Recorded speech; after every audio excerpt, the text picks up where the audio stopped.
And I am a worship leader here at Archwood United Church of Christ.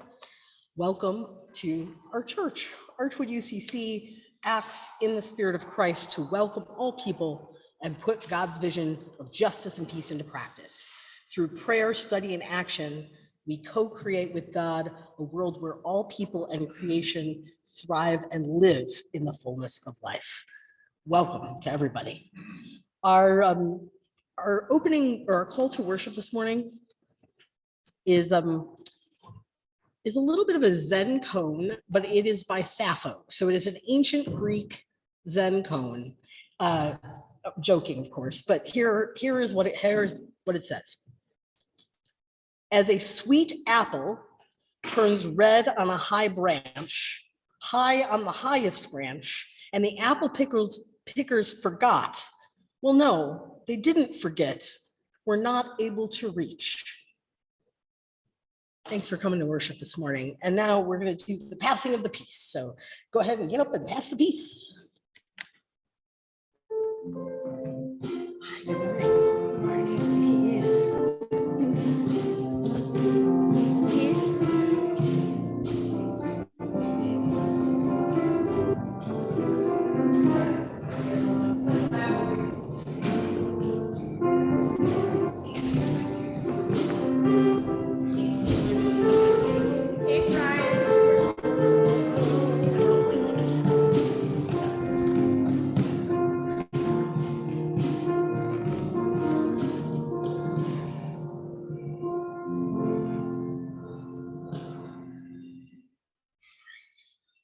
And I'll invite you to rise in body or spirit and join me in singing our opening hymn, number 498, Jesu, Jesu, fill us with your love.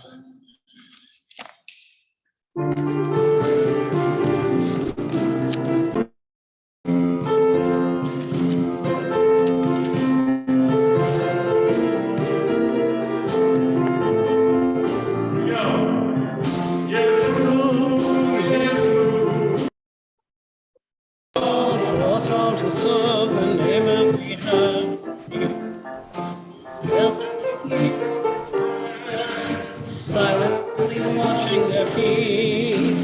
Yeah.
Morning is from the book of Isaiah, chapter 5. Oh, good, I'm unmuted. Chapter 5, verses 1 through 7. Let me sing for my beloved, my love song concerning his vineyard. My beloved had a vineyard on a very fertile hill. He dug it and cleared it of stones and planted it with choice vines. He built a watchtower in the midst of it and hewed out a wine vat in it. He expected it to yield grapes, but it yielded wild grapes. And now, inhabitants of Jerusalem and people of Judah, judge between me and my vineyard. What more was there to do for my vineyard that I have not done? When I expected it to yield grapes, why did it yield wild grapes?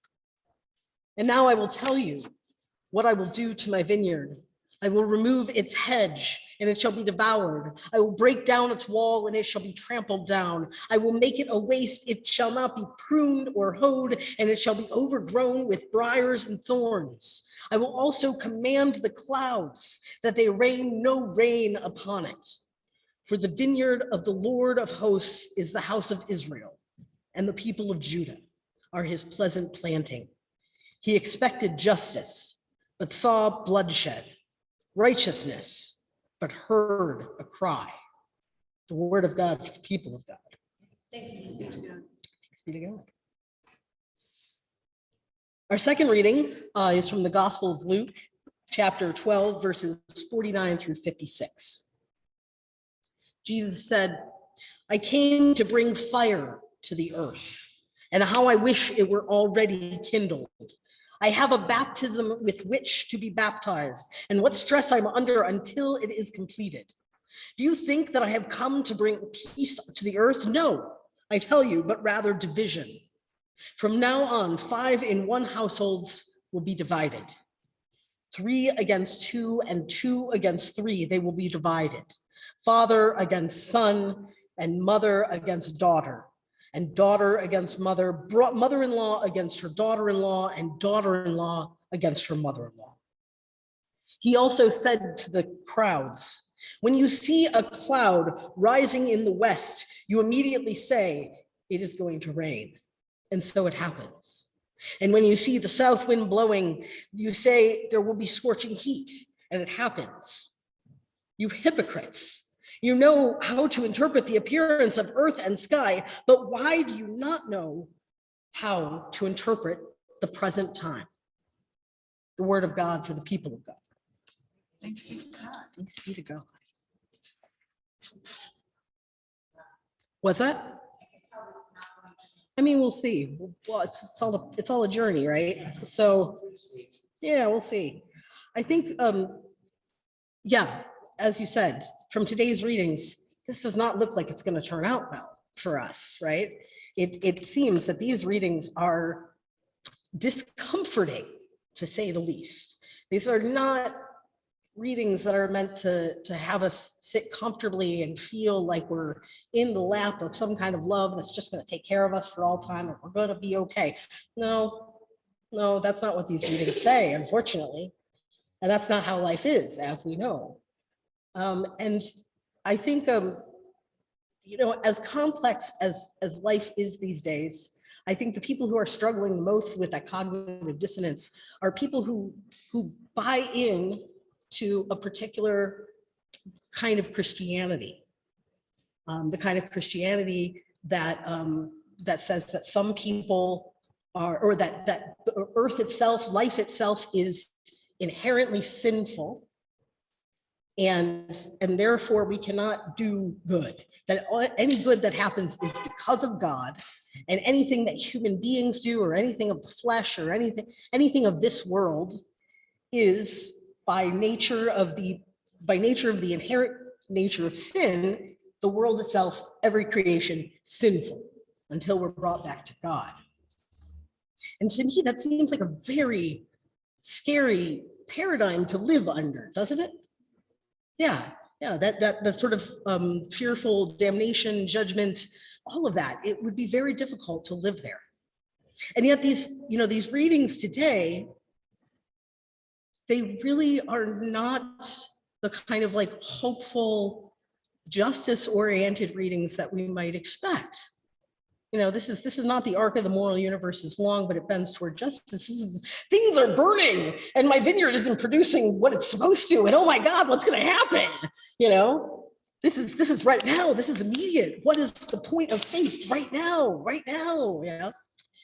And what do we do when, we give ourselves to a way of life, and it's supposed to produce certain fruits?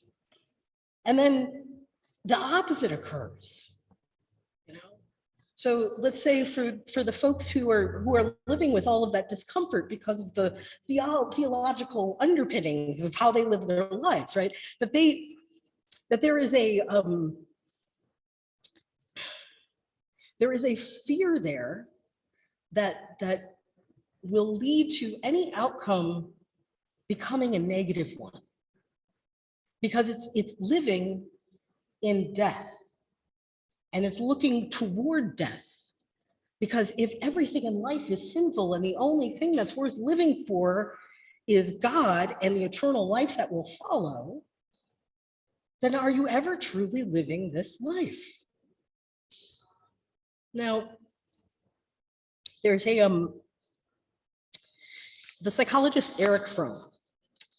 He, when he was dying on his deathbed, he said to a friend, he asked the question, why is it that the human race prefers necrophilia to biophilia? And what he meant by that is, why do we prefer love of death over love of life? And this was quoted in a book by the theologian Matthew Fox. And Matthew Fox, he was a defrocked Catholic priest.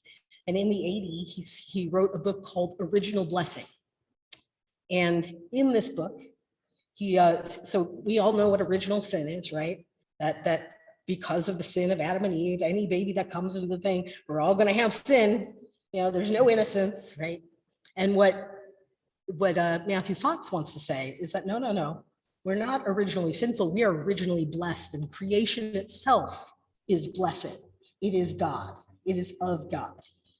And that in order for Christianity to save itself, it needs to let go of the ideologies that say that we are fallen and we need to be redeemed, and to embrace the ideologies or the ideas that if we celebrate life, if we celebrate love, if we continue to create, if we continue to build, if we continue to engage in joyous pursuit and believe in a creation that is made and comes from love and can be love as we create it.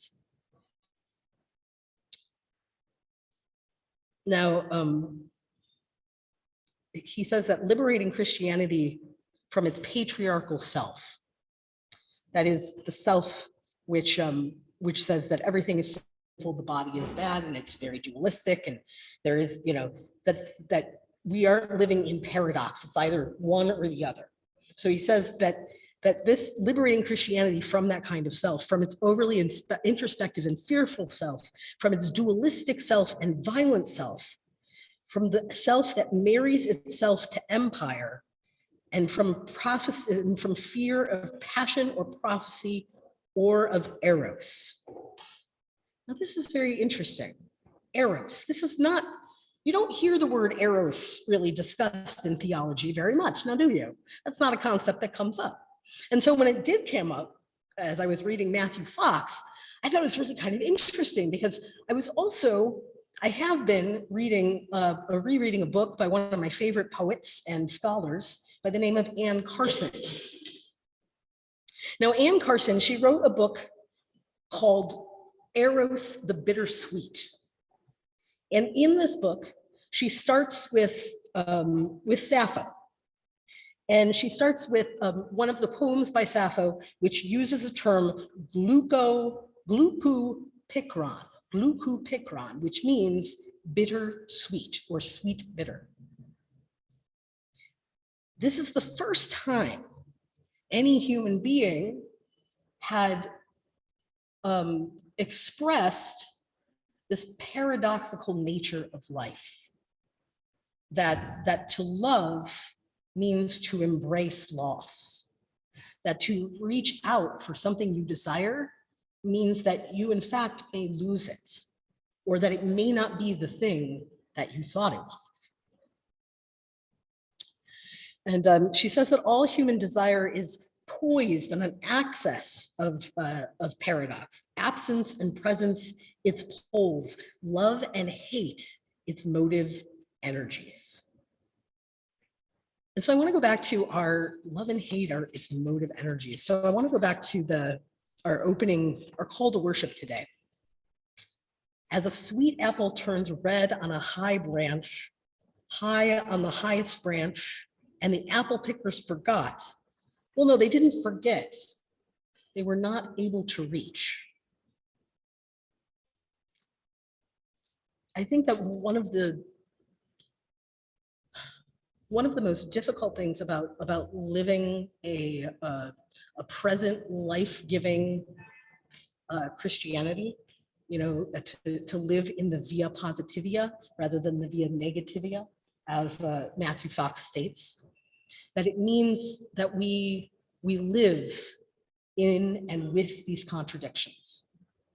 We know that life is both division and fire, and also love and creation. It is both of those things. And we are tasked with supporting life, with supporting God, because God is present in everything that is created, including all of us and everything that's around us.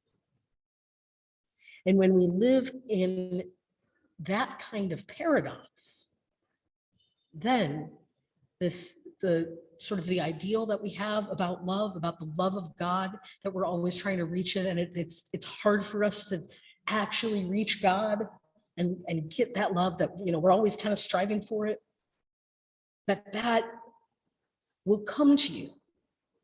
Won't be quite how you expect it, but if you're engaged in a pursuit of life-giving, of being with both the sweet and the bitter, and understanding that these things occur together, that it's not about sin or redemption, that all of it is life and all of it is love.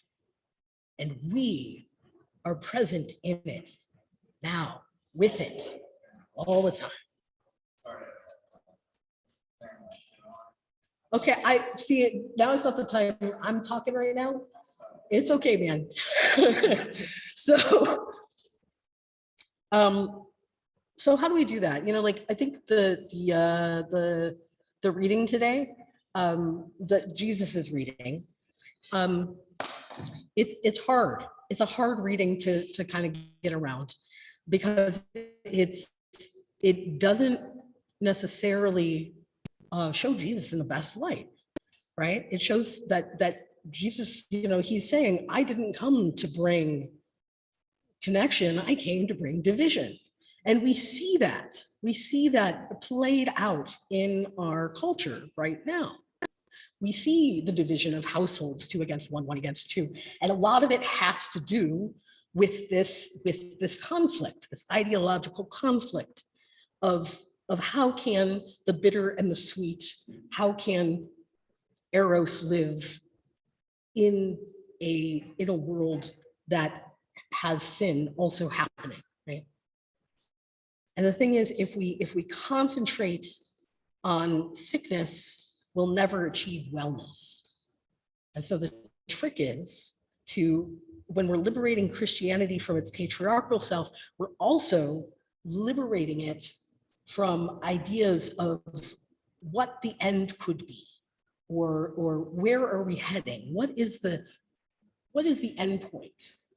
And so for people who are living in that very simple either or fall redemption kind of thing, the end point for them is this apocalypse where everybody, the good people are going to get swept up, and then the rest of the people are out of luck, right?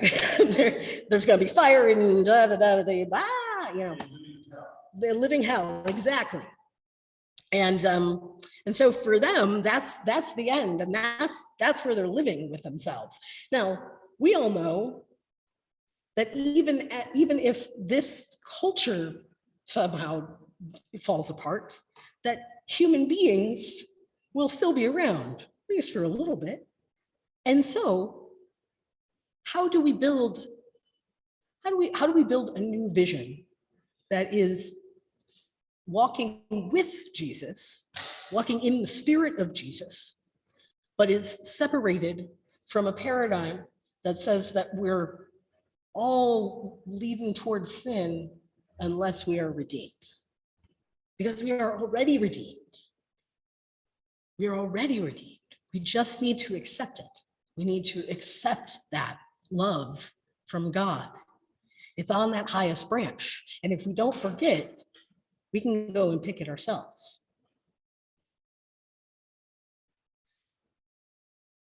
Sappho described Eros as a limb loosener. And the way that I want to think about that today is to loosen our brains, loosen our thinking. That if we are continually approaching something from love, from a via positivia, from engaging with God in creation, that our bodies will become more flexible within the world. We will become more flexible, more able to change and adapt with everything going on around us. And I believe that it's also important to engage in the bittersweet endeavor of loving the world, because it will only create more love. It will only create more joy, more beauty. That is what we can do. And it means that we can live without fear. Matthew Fox said that the central sickness of our world is precisely the split between religious wisdom and scientific knowledge and power. And I think that what he means here is that if those two things were interconnected or interrelated, that there would be, that we would notice all the way that fall redemption thinking is happening in our sciences, or that if we were able to talk about religious wisdom or philosophical wisdom in a public sphere, that we would become conscious of the ways in which we were engaging in fall and redemption versus creation. And I would also say that this central sickness, this idea that things are either or, that is scientific or religious, that we can be either sinful or good, that those dualisms are non-existent and they don't matter. Those are things that we created ourselves as human beings. And in order for us to move forward in the bittersweet love of the world, it's time to let go of fall and redemption and engage in love and creation, engage in the kind of eros that is inspired by your presence walking with Jesus. And this I say, Amen. And I'm going to hand it over to Jacob and Hans for a musical reflection.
on the sermon. If you'd like to come up and speak very briefly, only 2 minutes each, something like that. But I invite you to come on up and speak as you feel comfortable. Oh, sure.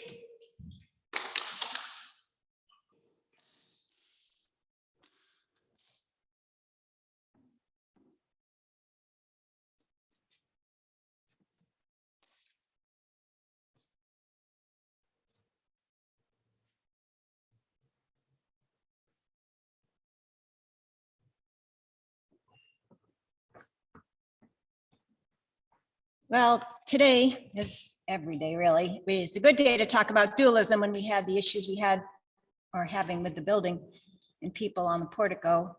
I had a conversation with someone and he was not happy with Jesus's home not being available for people to live on, and etc. There's a lot to talk about as far as all that goes. I wrote down the word building about 3/4 of the way through your sermon, and then you went to that. We talk a lot about tearing down patriarchy and this and that and the other thing, but I really want to focus on building. Yeah. And you did a good job with that too. Thank you.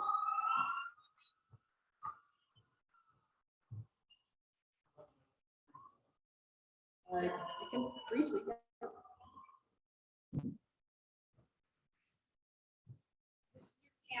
Don't blow it.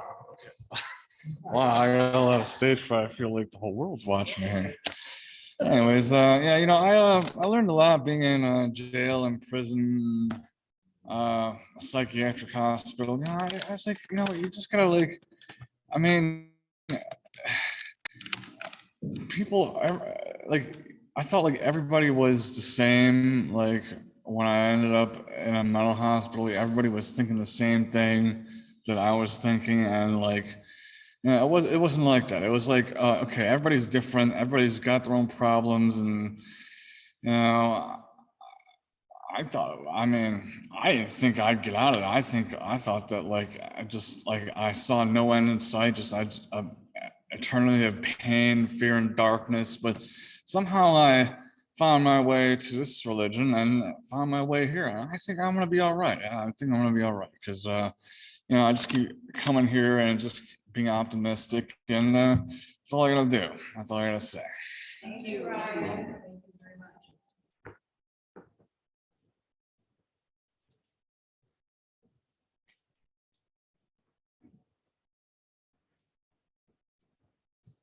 much. Well, for whatever reason, your sermons sparked this, I guess, ongoing thinking about, are we better at giving love or receiving love? I mean, I think some people are give, but I don't know if they can take in. And it seems like if we're good at receiving love, potentially it makes us better givers of love. And if we give love, it might open us up to receiving love from others. So anyway, enough. Thank you. That's very good.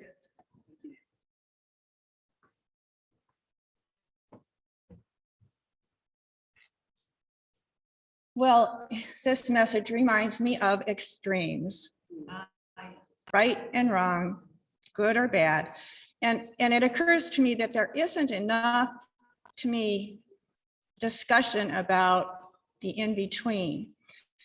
And that could be right. And the thought I'm having is, it's just so funny, is a family member with new hearing aids. She apparently hears herself really well now, but she speaks too softly for some of the rest of us. And so we say, we can't hear you. And in her mind, she's an extreme person. Well, she needs to yell then, or we need hearing aids like she does, and it's like, no, just raise your voice a little bit. It's like, so that's what I'm thinking of. The right and wrong, the yin and yang, and it's a dance. So thank you.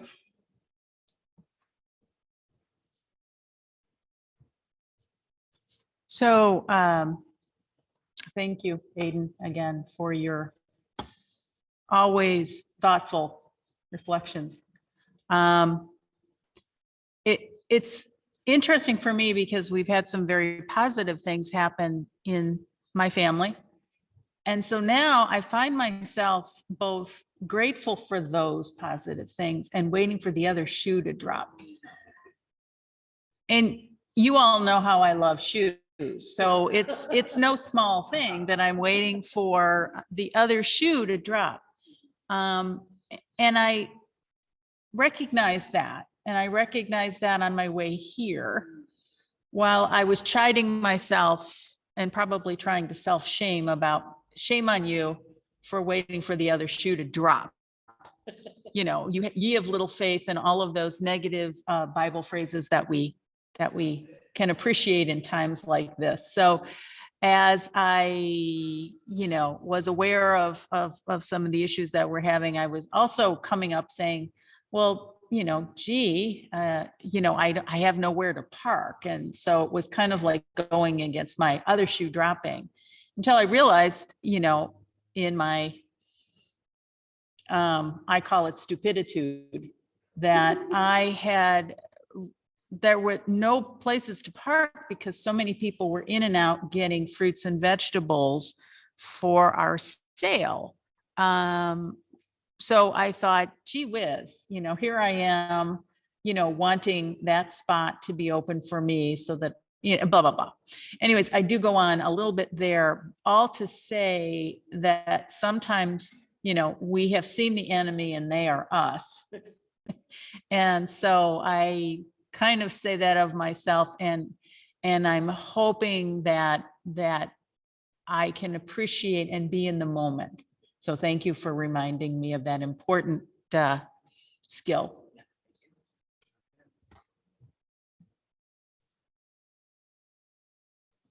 Judy. Was it your turn? It's my turn. Only if you want to. Or not? I don't want to repeat what anybody else was saying, because that's boring. Because I was laughing about you saying waiting for the other shoe to drop, because I received a text from my sister-in-law a couple of weeks ago, and she wanted to know, and this is my sister-in-law out of town, she wanted to know how things were going with me. And so I talked to her about stuff, and in the text I said, I just feel like things are going very well for me right now, and I'm waiting for the other shoe to drop. I think what that all tells us is that a lot of times, in your thing about the parking lot being full, a lot of times we have some negative things and some positive things, and sometimes they're really negative things. I grant everybody that, but our focus on them and where we're directing our energy makes such a difference in how we frame our lives and how we frame our outlook. When Adele had cancer, I would often have people literally coming up to me and saying, how can you deal with this? Well, in the first place, did I have a choice? No, I had to deal with it. And it's like, if you don't deal with it, and like I could see as she started to do well and as she got better, and now it's been 26 years, 25, I think she just turned 31. But the thing is, and now when I look back on that experience, in fact, it didn't take this long. Once she was out of the woods and she seemed to be well and everything, I looked back on that as what an incredible gift that I had, that, and that she had, to go through this and to come up, to come back healthy, to be to have received good healthcare, and just be fortunate enough that she was one of the kids that responded to the treatment. And I see that now, and I will wrap this up, but I see that now with my niece Autumn, as she, as an adult, is going through this cancer treatment. This girl, and she's the same age as Milo, so she just turned 23. This girl has the most positive attitude for somebody undergoing chemo and radiation that I've ever seen. I don't even know how she does it. But the fact that she does don't think she looks upon it as receiving a blessing, but it's okay. It's okay. She can do what she needs to do. She doesn't, she's not shaking her fist at God for, for this situation. And, she's very much an example.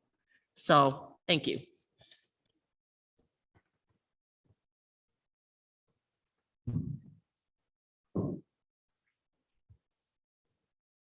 Oh, thanks. No problem. I did it myself. I can get it. Thanks. It's my job. There's as you all were sharing your reflections, I was thinking about one of the most, I think, important phrases for me in the last couple of years as I've been recovering from PTSD. And that phrase is good or bad, who's to say? Good or bad, who's to say? And basically that's like, if something happens in your life, you can't label it immediately as this is good, this is bad. Example of that last weekend. So I've been accepted to a data science program at Case Western. All I had to do was put down a down payment, significant amount of money, we'll say. And so last weekend I woke up on Saturday, I was kind of like hemming and hawing about, giving this significant amount of money to these folks. I didn't know what to do. And I woke up and I walked into the other room and I saw that my dog had eaten a package of ant traps. Oh. A whole package. Yeah. So instead of paying for a program, I got to pay the emergency vet to help my dog. And all of that is to say, was that good? Was that bad? It was life. And that's how life is. And at the moment I was like, well, I'm going to spend this money on my dog because I love this dog, and love was guiding me in that moment. So when we don't necessarily see things as sinful or holy or good or bad, or, these dualistic things, if we see it rather as this is life, this is part of life, it changes our relationship with ourselves, with life, and with God in a lot of ways. So, and I heard that in a lot of your reflections today. So thank you, everybody, for sharing. All right. Now we're going to go move to our offering. And this is the offering that we take for the good work of this church. Deputized today. Yes.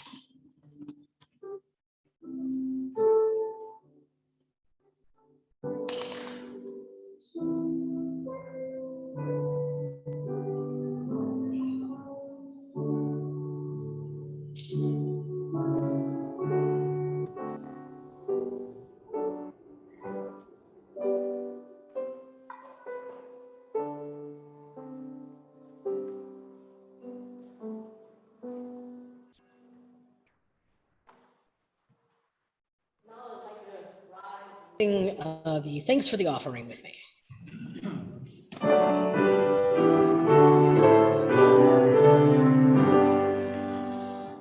Praise the source of life and birth. Praise God, the Word who came to earth. Praise God, the Spirit, holy flame. All glory, honor to God's name.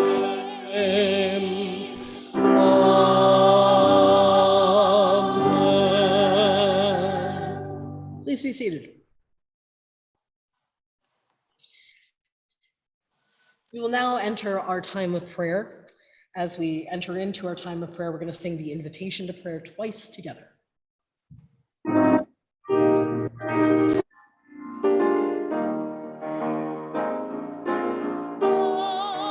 listen to your children praying. God, send your spirit in this place.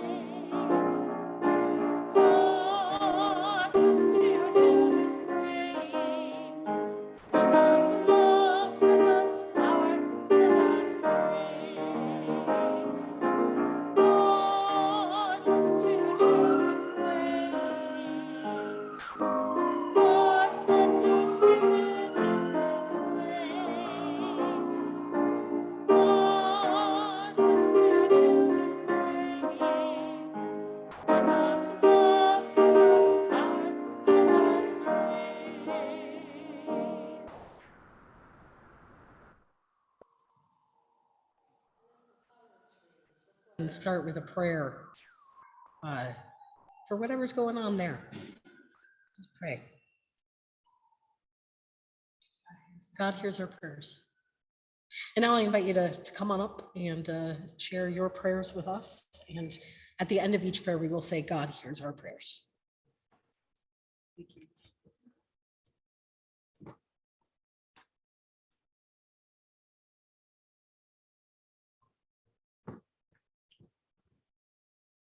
God, I pray for people to have places to live in this city.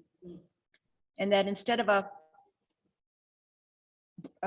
bridge from the conference center to the hotel, we think about other ways to spend public money, etc. Also, my son found another place to live, which everyone knows, and like I just said, is a big achievement. And I'm very pleased as a mother that my son will have a place to live. God hears our prayers.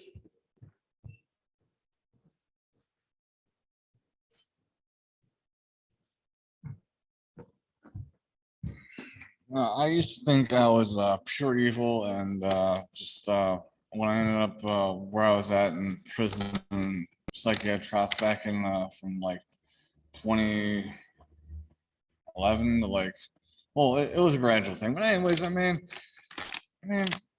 people can grow out of evil. I mean, I thought I was guilty of everything since the creation of time, and yeah, that's how people made me feel when I was at the psychiatric hospital. Like I was guilty of it. My doctor even said it to me. He's like, I'm having a hard time trusting Ryan. I'm like, with what? He's like, you look guilty of everything, Ryan. I'm like, he's like, there's $100 missing out of the business. I would take it. I was like, no, we look like you did it. I was like, damn, like, I can't believe the doctor said that. I mean, what kind of a mental hospital is this? I mean, and it just hit me like when I got out of there, like, everything was just like caving in. I mean, like hearing all this like stuff about love, and it's like twisted all around, and it's like evil, and I'm like, it's like that doesn't make any sense. Like I don't know, like yeah, it really scared me. But I mean, I pray for the people that were in the hole like I am. I mean, I think they can change. I mean, that's a life. I mean, I don't know about the devil. I mean, the devil was the one who was at fault for the original sin, and I don't know. I mean, I don't know I don't know what that guy's thinking right now. I mean, I'm sure he's thinking pure evil all the time. And I don't think he's ever going to change. But I mean, I don't know though. I mean, I don't know. Are you praying that you've gotten the help and that other people are capable of getting help? That's what I'm saying. Like, I think anybody is. Is it okay to say that? Yeah. Okay. Well, yeah, I think, I mean, because I thought I was pure evil, and I turned out to be here today. So. Amen. God hears our prayers. Okay. Thank you. Thank you.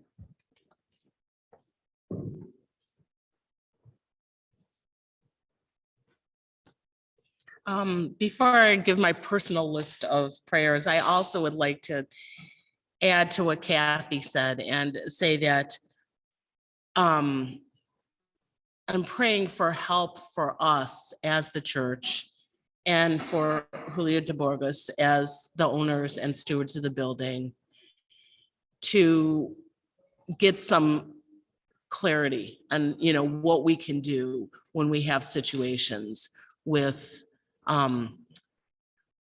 like the current one we've had with the homeless people that have seemed to taken up living on our portico. And as Kathy said, the problem is that there's so much homelessness. I mean, that is the problem. But what can we do to help? And I think we need to continue to keep that in prayer. And what is guidance for us and what our future action should be. Personally, I wanted to continue praying for my niece Autumn, who is, again, as I said, is doing really well. I picked up a whole bunch of teaching supplies from a teacher that I knew yesterday, and Autumn's teaching kindergarten starting next week. And she's actually is not quite done with chemo. She's going to go in for a long weekend of chemo on Labor Day. So, but I mean, she has also really responded physically incredibly well to the treatment, which is just kind of a circumstance, it just happened. It just happened.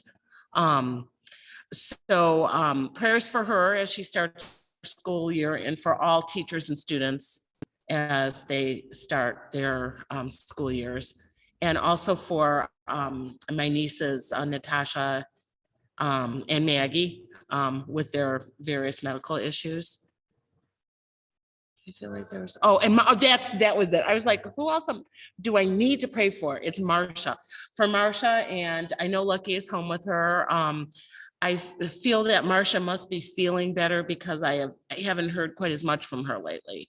So that makes me, I think that's a really good sign. Oh, and also for Tracy Manning, who was able to find a teaching job this year, even though she has not, she and Meg are in Upper Peninsula of Michigan. She has not completed her teaching degree, but it's one of these situations where they're hiring people with substituting experience and partial, working towards a degree. So she was able to find a teaching position. And for her partner, Meg, who is just beginning to undergo chemotherapy and got very, very sick. And it turned out it had nothing to do with the chemotherapy. She needed to have her gallbladder removed. So, but she's feeling better now that that's done. So prayers for all of those people, and thank you. And a prayer of Thanksgiving that we have had Aiden here, for several times throughout the summer, and we'll continue to for the next month or so. So thank you.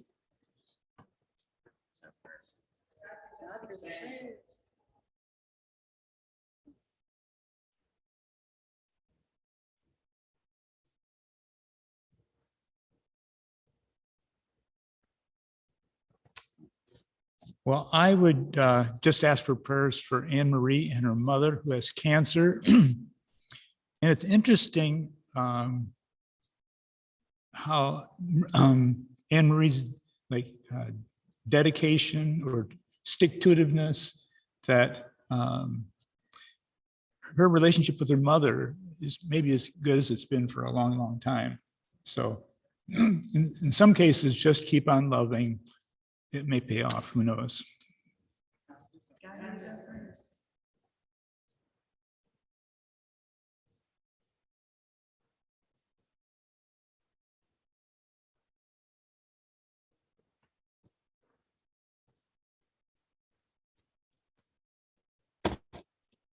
And I have one more prayer, maybe two.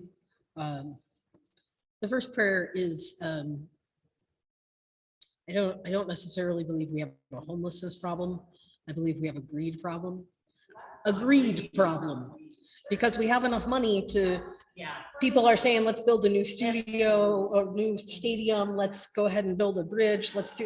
Obviously the resources exist to solve the crisis. I pray that those with those resources, who have the power to use those resources, will start to see that how the homeless are doing, or how those who do not have houses, or the fact that somebody doesn't have a house in this culture, means that we're all at risk. It means that we are not taking care of each other, including ourselves. And so I pray that those with the power, those with the resources, are able to see how interconnected they are with the folks on the portico. And that by seeing that interconnection, that we as a nation can use our resources to build up the people and to rebuild our land in the spirit of peace. God hears our prayers. That was just one. And now I invite you to join me in the prayer that Jesus taught us. Our Father, Mother, who are in heaven, hallowed be thy name. Your kingdom come, thy will be done on earth as it is in heaven. Thus this day our daily bread, and forgive us our debts as we forgive our debtors. For yours is the kingdom, but lead us from evil. For yours is the kingdom, the power, and the glory forever. Amen. Now please join me in the prayer with persons in recovery.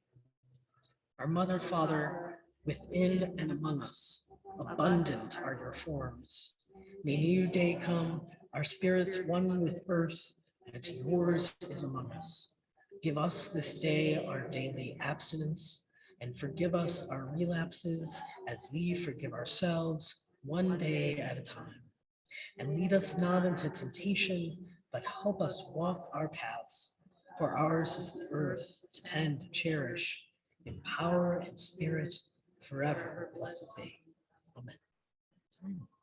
I'm going to hand it over to Jacob for the special music, which is written by him, and he'll explain.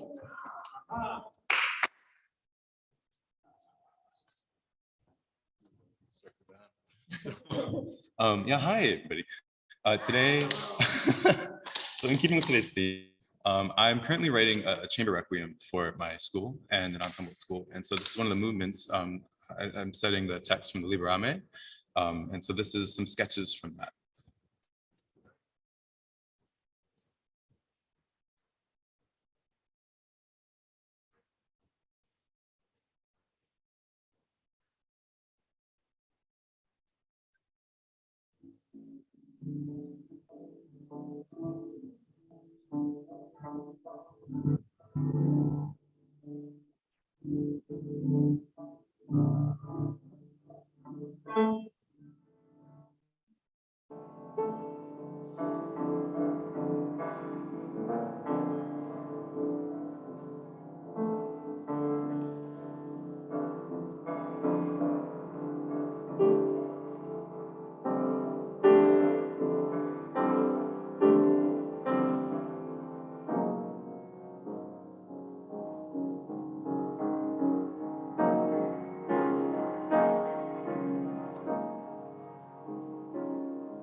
of sonic undercurrents happening now, and I like that. That's very good.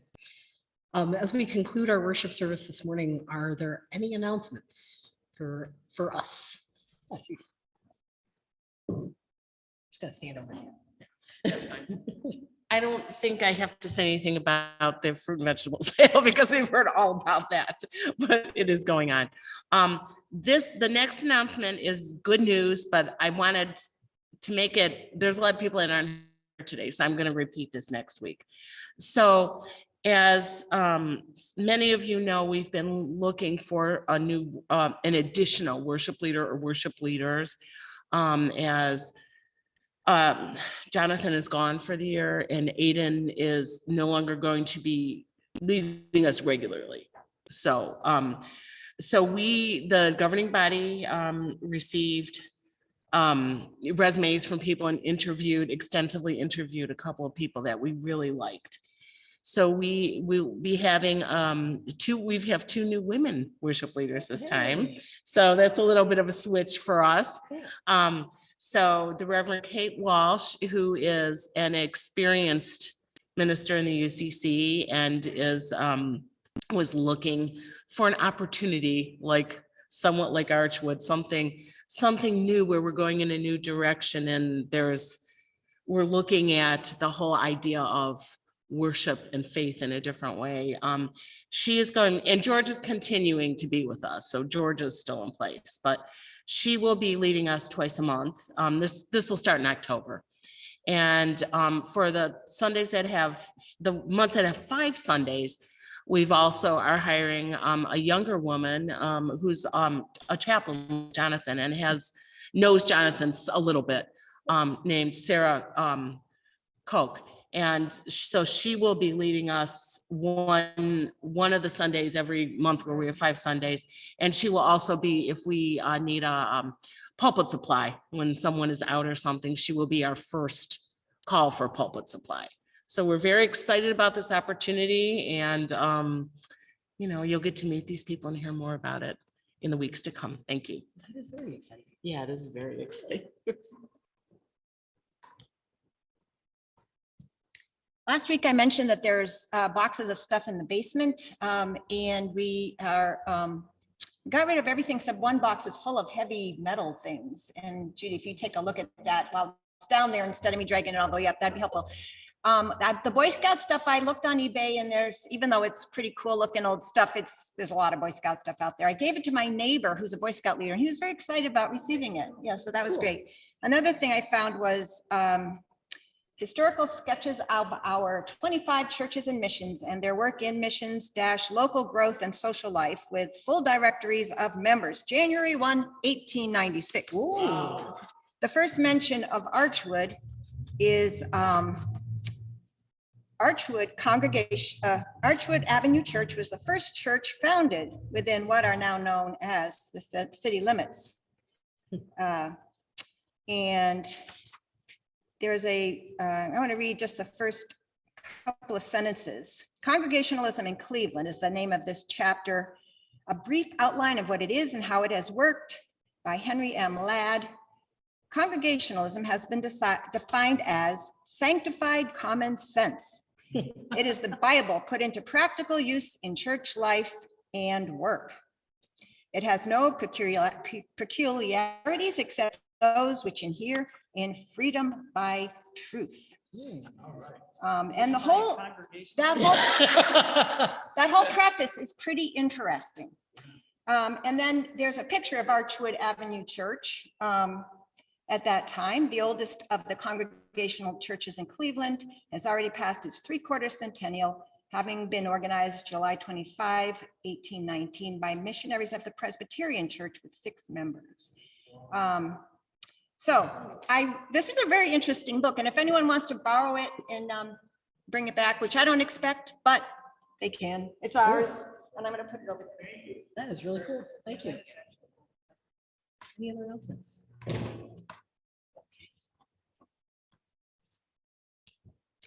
As we conclude worship, I invite you to stand in body and spirit and join me in number 299 for all the saints.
Preaching. God offers us life and love. May we live in God. May we offer life ourselves. Amen. Amen.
you.